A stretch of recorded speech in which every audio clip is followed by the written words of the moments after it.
The Tigers' roar was stifled as number 2 rated Grand Island dominated the first half. The Islanders opened the second quarter with a 42-yard drive. Quarterback Aaron Sim capped the drive on this option left, keeping the ball, cutting inside and scampering 19 yards for the first score. With 9:14 left, the Islanders led 7-0. Grand Island got a 15-minute rest after the lights went out on the west side of the stadium. The delay favored the Islanders as they marched 70 yards on their 4th possession. Sim sneaked it over from 1 yard out to put the Islanders on top 14-0 at the half. Grand Island dominated the second half as well. The Islanders scored from 1 yard out in the third period as Sim handed off to Jason Aguilar for the score.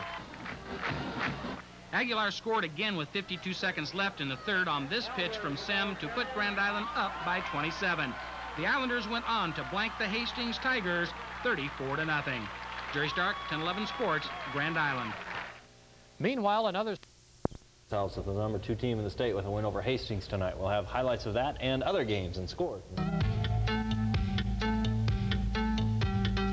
Ground game in full gear, and the Islander defense shut down the wishbone attack of the Hastings High Tigers tonight. The Islanders going to 3-0 on the season by handing the Tigers their first loss. A big turnout at GI's Memorial Field watched a scoreless first quarter, but the Islanders struck early in the second quarter, facing 4th and 5 on the Tiger 19.